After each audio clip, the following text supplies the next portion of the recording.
नमस्कार दोस्तों, आज हम लोग कक्षा 10 का प्रश्नावली 9.1 का प्रश्न संख्या 8 हल करना सीखेंगे। दोस्तों, इसके पहले जितने भी प्रश्न संख्या 7 तक का वीडियो मैंने अपलोड कर चुका हूँ। आज देखिए प्रश्न संख्या 8 को हल करना सीखेंगे हम लोग। इसमें कहता है कि एक पेडेस्टल के शिखर पर एक 1.6 मीटर ऊंची मूर्ति लगी हुई है। भूमि के एक बिंदु से मूर्ति के शिखर का उन्नयन कोण 60 डिग्री है और उसी बिंदु से पेडेस्टल के शिखर का उन्नयन कोण 45 डिग्री है। पेडेस्टल की ऊंचाई ज्ञात करना है। यानी उस पर एक पेडेस्टल है, यानी स्टैंड पर एक मूर्ति लगा हुआ है और उसमें उस मूर्ति की लंबाई 1.6 मीटर दिया हुआ है। तो और मूर्ति का शिखर का जो उन्नयन कोण बनता है वो 60 डिग्री बनता है। फिर उसके पेडेस्टल के शिखर जो होता है, जहाँ मूर्ति का पाद बिंदु होगा, वो 45 डिग्री का उन्नयन कोण बनाता है। तो पेडेस्टल की ऊंचाई ज्ञात करने बोला है फ्रेंड्स। तो चलिए फ्रेंड्स, इसको कैसे ज्ञात करेंगे आप लोग देखिएगा। फ्रेंड्स, यहाँ प्रश्न में जो कहा था वो मैंने यहाँ इसका फिगर ड्रॉ कर लिया और कुछ पॉइंट इसका मैंने लिख लिया। तो यहाँ जो कह रहा है कि 1.6 मीटर की मूर्ति की ऊंचाई है। ये मैंने देखिए पेडेस्टल पर लगा हुआ मूर्ति है। ऐसे मतलब मूर्ति जैसे कहीं चौक चौराहे पर जो मूर्ति बनती है वो पेडेस्टल पर पहले स्टैंड चबूतरा बनता है, चबूतरा पर मूर्ति खड़ा किया जाता है। तो यहाँ उसी को पेडेस्टल कहा गया। जहाँ मूर्ति खड़ा रहता है उस जगह को पेडेस्टल बोला जाता है। तो यहाँ से देखिएगा, ये शिखर यानी मूर्ति का शिखर यानी माथा जहाँ होता है, माथा से उसका शिखर का उन्नयन कोण ये आपका बन रहा है यहाँ 60 डिग्री। ये देखिए जो लाइन जो है रेड वाला लाइन, इसके साथ 60 डिग्री बन रहा है। आप ये ध्यान रखिएगा फ्रेंड्स, किताब में भी दिया हुआ है 60 डिग्री। और ये पेडेस्टल का शिखर जो है इसके साथ 45 डिग्री, देखिएगा ब्लू लाइन वाला जो है ये 45 डिग्री का कोण यहाँ बना रहा है। तो आप इस चीज़ को ध्यान रखिएगा। और मूर्ति का शिखर का जो उन्नयन कोण है ये 60 डिग्री है और पेडेस्टल का शिखर का उन्नयन कोण है 45 डिग्री। तो फ्रेंड्स, यहाँ कह रहा है कि पेडेस्टल की ऊंचाई ज्ञात कीजिए। पेडेस्टल की ऊंचाई कितना है पता नहीं है। उसके बाद यहाँ आधार के बारे में भी कुछ नहीं कहा है, ना तो यहाँ कर्ण के बारे में कुछ नहीं कहा है। तो इस प्रश्न को कैसे बनाएंगे फ्रेंड्स? इस प्रश्न में कुछ नया करने को है, यानी कुछ नया सीखने को मिलेगा फ्रेंड्स। तो चलिए फ्रेंड्स, यहाँ आधार कुछ नहीं, तो इसको आधार को आप मान लीजिए x। यहाँ से यहाँ तक क्या कितना दूरी है? x दूरी मान लेते हैं इसको x। यहाँ फ्रेंड्स पेडेस्टल की ऊंचाई मैंने h मीटर मान लिया, यहाँ आधार x मीटर भी मान लेता हूँ। ये दो चीज़ मैंने मान लिया। अब जो दिया गया है फ्रेंड्स, मूर्ति की ऊंचाई 1.6 मीटर दिया हुआ फ्रेंड्स। अब क्या करेंगे? अब देखिए इस त्रिभुज का नामकरण कर देंगे। चलिए इस त्रिभुज के यहाँ पेडेस्टल के जो निचला बिंदु है, पाद बिंदु है, ये मानते हैं और जहाँ पर कोण बन रहा है वहाँ बी मान लेते हैं और पेडेस्टल के शिखर का सी मान लेते हैं और मूर्ति का शिखर का डी मान लेते हैं। आप ये चीज़ को ध्यान रखिएगा फ्रेंड्स। मूर्ति का शिखर को हम लोग डी माने, पेडेस्टल के शिखर को सी माने और पेडेस्टल के निचला बिंदु यानी पाद बिंदु को ए माने और जहाँ से कोण बन रहा है वहाँ बी माने। इस चीज़ को आप ध्यान रखिएगा फ्रेंड्स। चलिए फ्रेंड्स, अब इसमें रिलेशन स्थापित करेंगे। देखिएगा हमको ये इसमें और इसमें यानी लंब और आधार में हमको रिलेशन ज्ञात करना है। लंब और आधार तो आप जानते हैं फ्रेंड्स, लंब और आधार किस में होता है? टेन थीटा होता है। टेन यानी टेन किसके से? ये त्रिभुज देखिएगा किसमें, पहले यहाँ लिख लीजिए समकोण त्रिभुज। कौन सा समकोण त्रिभुज? किसमें? ए बी सी में। देखिएगा ए बी सी में, ये पेडेस्टल वाला त्रिभुज में लीजिएगा, त्रिभुज ए बी सी में, ए बी सी में। ये मैंने यहाँ लिख लिया फ्रेंड्स। अब क्या करूँगा? इसमें हमें क्या बोला कि लंब और आधार का रिलेशन लीजिए। लंब का आधार और रिलेशन ये दोनों में हमको रिलेशन निकालना है। तो चलिए यहाँ देखिएगा टेन लंब और आधार किस में निकलता है? लाल बटे काका कीजिएगा तो टेन थीटा में निकलता है। टेन थीटा बटे बराबर क्या होता है? लंब बटे आधार होता है। तो लंब बटे आधार होता है फ्रेंड्स। तो लंब यहाँ कौन देखिए टेन थीटा की जगह में 45 डिग्री है, तो यहाँ 45 डिग्री का कौन लिए मैंने। उसके बाद यहाँ हम लंब बटे आधार लिख दिए फ्रेंड्स। अब क्या करेंगे? लंब का जो भुजा साइड है, भुजा वाला हमने यहाँ पार्ट लिख दिया। ये सी देखिए लंबाई मेरा यहाँ, आप ध्यान रखिएगा। उसके बाद ये भी जो है मेरा यहाँ आधार है, आधार ये भी मैंने यहाँ लिख दिया आधार का। अब इसको हल करिए फ्रेंड्स। यहाँ टेन 45 डिग्री का मान हम लोग जानते हैं 1 होता है, 1 लिख लिए। और यहाँ ए सी के बराबर मेरा यहाँ क्या है? एच मैंने यहाँ लिख लिया। और ए बी को क्या माना है मैंने फ्रेंड्स? यहाँ आधार यानी आधार को क्या माने हैं मैंने? एक्स में माना है, तो एक्स मैंने यहाँ लिख लिया। अब इसको हल कर दीजिए फ्रेंड्स। इसके क्या नीचे कुछ नहीं तो 1 है।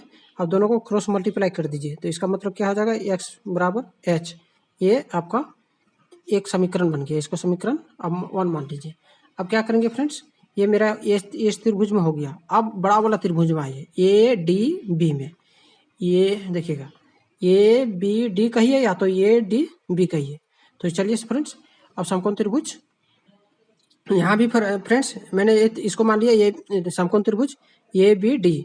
तो इसे यहाँ से देखिए, ए से डी तक, ए से यानी ए से यहाँ तक डी तक ये मेरा लंब हो गया पूरा, यानी अब ये यहाँ से यहाँ तक डी तक ये लंब हो गया। और ये मेरा ए बी ए ऑलरेडी पहले से आधार इसको माना हुआ है। तो इसमें लंब और आधार का रिलेशन इसमें भी लेंगे तो 60 डिग्री का वैल्यू इसमें रिलेशन बनेगा फ्रेंड्स। तो चलिए मैंने समकोण त्रिभुज ए बी डी मैंने लिख लिया। तो यहाँ टेन थीटा, अब टेन थीटा भी क्या बोला मैंने, यहाँ 60 डिग्री लेना पड़ेगा। देखिए 60 डिग्री बड़ा त्रिभुज के साथ है 60 डिग्री। आप इस लाइन से देखिएगा, इस लाइन से समझिएगा, यानी रेड वाला लाइन के बाहर जो है 60 डिग्री यानी बड़ा त्रिभुज के साथ है, और ब्लू वाला लाइन जो है छोटा त्रिभुज यानी अंदर वाला के साथ 45 डिग्री वाला है। तो आप यहाँ समझिएगा, रेड वाला लाइन के साथ रेड वाला जो मैंने डिनोट किया है सो। अब यहाँ 60 डिग्री लिखा फ्रेंड्स। अब यहाँ लंब बटे आधार होता है। अब ये चीज़ को हम समझिएगा। अब लंब यहाँ हो जाएगा मेरा ए डी और आधार हो जाएगा मेरा ए बी।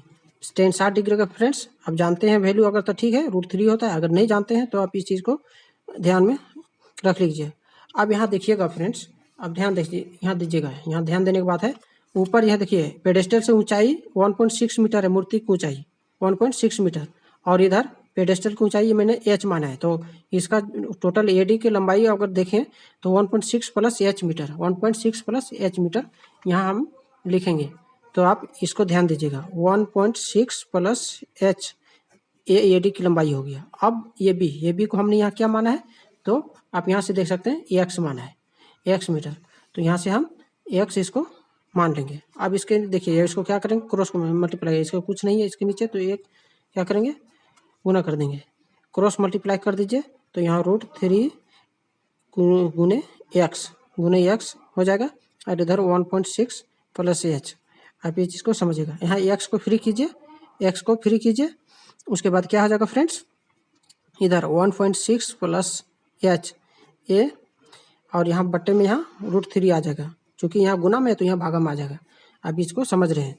अब क्या करेंगे फ्रेंड्स, यहाँ ध्यान से देखिएगा, ये मेरा x बराबर निकल गया। आप यहाँ से कर सकते हैं x बराबर जो है मेरा h, देखिएगा इसको समीकरण 2 मान लीजिए, और समीकरण 1 और 2 को हल करने पर देखिएगा यहाँ भी मैंने देखिएगा यहाँ जो मैंने माना है, यहाँ x बराबर h आया है, और यहाँ x बराबर 1.6 प्लस एच बाय √3 है। तो चलिए समीकरण 1 2 को हल करने पर फ्रेंड्स यहाँ समीकरण 1 को लिख लें।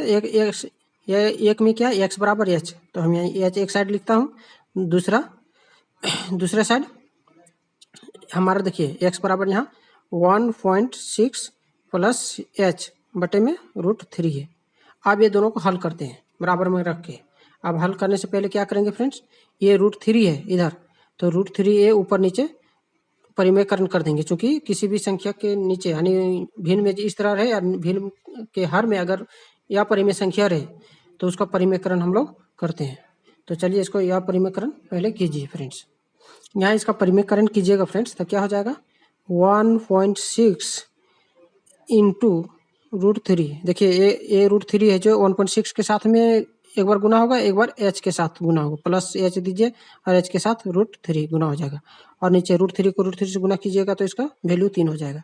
अब इधर देखिए इसको यहाँ h हुआ, अब इसको इधर गुना कीजिएगा, क्रॉस मल्टीप्लाई इसके कर दीजिएगा यहाँ, तो क्या हो जाएगा फ्रेंड्स, यहाँ भी ध्यान रखिएगा क्रॉस मल्टीप्लाई, तो ये 3h हो जाएगा, 3h हो जाएगा, और यहाँ 1.6 √3 प्लस h √3। अब क्या करेंगे फ्रेंड्स, यहाँ 3h है यार, ये h √3 इधर है, इसको उठा के इधर ले आते हैं, यानी बराबर के साइड लाएंगे तो इधर हो जाएगा 3h माइनस, देखिए माइनस में आ जाएगा, प्लस है तो इधर माइनस में हो जाएगा h √3 ये, और इधर बच गया 1.6 √3। अब क्या करेंगे, इसको h कॉमन ले लीजिए, यहाँ से h कॉमन ले लीजिएगा तो क्या हो जाएगा, यहाँ बच जाएगा 3 माइनस √3 ये। अब यहाँ बच गया 1.6 6√3, ये आप समझ सकते हैं। अब यहाँ h बराबर हो गया फ्रेंड्स, h बराबर यहाँ क्या हो जाएगा फ्रेंड्स 1.6√3 बटे में यहाँ देखिए गुणम है, ये गुणम है तो इधर आके भागम हो जाएगा 3 - √3। अब देखिएगा फ्रेंड्स, यहाँ ध्यान से देखिएगा, यहाँ क्या करेंगे, ये 3 - √3 है तो यानी यह परिमेय संख्या है यहाँ, तो इसको क्या करेंगे, हर का ये परिमेयकरण कर देंगे। तो यहाँ माइनस है तो इधर आके जब परिमेयकरण करेंगे तो प्लस में हो जाएगा। ये इसको प्लस में कर दिए फ्रेंड्स, ये भी प्लस में। अब यहाँ देखिएगा फ्रेंड्स, ये इसका यहाँ देखिएगा फ्रेंड्स, इसको अब जब गुना कीजिएगा 1.6√3 को एक बार 3 से और एक बार √3 से, तो ये इसको गुना कीजिएगा तो 1.66 को √3 गुने 3 गुना कीजिएगा एक बार इसको, फिर प्लस का चिन्ह दीजिएगा तो 1.6√3 गुने √3 ये कीजिएगा। उसके बाद देखिए नीचे में क्या है, इसको ये यहाँ लिख देते हैं फ्रेंड्स। यहाँ चूँकि आप जानते हैं फ्रेंड्स, जब a माइनस बी और a प्लस बी के रूप में रहता है तो आप ऐसे लिख सकते हैं a² माइनस b², इस रूप में आप बीजीय व्यंजक से आप लिख सकते हैं। तो इसी का हम यहाँ रूल यूज करते हुए यहाँ इसको लिखेंगे फ्रेंड्स, माइनस यहाँ √3 का यहाँ होल स्क्वायर हो जाएगा। आप इसको समझिएगा, इसको गुना कीजिएगा तो ये 100, देखो इसको गुना कीजिएगा तो 4.8√3 प्लस इसको गुना कीजिएगा, देखिएगा ध्यान से देखिएगा, यहाँ √3 है, यहाँ भी √3 है तो 1.6 गुने 3 हो जाएगा। √3 को √3 से गुना कीजिएगा तो 3 ही होता है। अब यहाँ ध्यान से नीचे वाला के देखिए, बट्टा दिया मैंने, बट्टा देने के बाद ये 3 का स्क्वायर 9, यहाँ और √3 का स्क्वायर कीजिएगा तो 3 आएगा। अब ध्यान से ऊपर में देखिएगा, ये 48 हो जाएगा, 48 मतलब कहने का मतलब 4.8 या 4.8√3 प्लस 4.8 हो जाएगा। ये मेरा यहाँ हो गया और नीचे 9 में 3 जाएगा, नीचे मैंने बटे में, तो ये 6 बचेगा फ्रेंड्स। अब ध्यान से देखिएगा, अब क्या ध्यान में देखने की बात है, यहाँ 4.8 और यहाँ 4.8 इधर √3 में, तो यहाँ कॉमन ले लेंगे 4.8, यहाँ बच गया √3, इधर बच जाएगा यहाँ 1।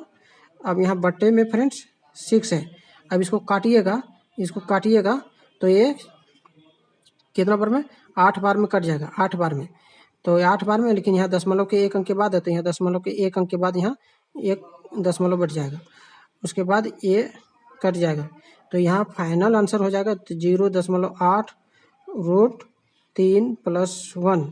ये आपका h बराबर यानी पेडेस्टल की ऊंचाई जो आपका निकला, ये फाइनल आंसर कर सकते हैं, यानी पेडेस्टल की ऊंचाई, यहाँ पेडेस्टल की ऊंचाई AC था, AC मतलब h था, h और h बराबर आ गया मेरा 0.8√3 + 1 मीटर। ये फाइनल आंसर हो गया फ्रेंड्स, इस 8 कंप्लीट हो गया फ्रेंड्स। अगर यदि आपको समझ में आया है तो आप लाइक कमेंट जरूर करें, अगर कोई समस्या है तो कमेंट अपना जरूर करें ताकि हम आपकी समस्या को सुलझा सकें फ्रेंड्स। और नेक्स्ट वीडियो को अपडेट पाने के लिए, नेक्स्ट वीडियो देखने के लिए आपको फ्रेंड्स, अगर अगला वीडियो देखना है तो चैनल को सब्सक्राइब करें और नोटिफिकेशन बेल आइकन को ऑन कर दें फ्रेंड्स। जय हिंद दोस्तों।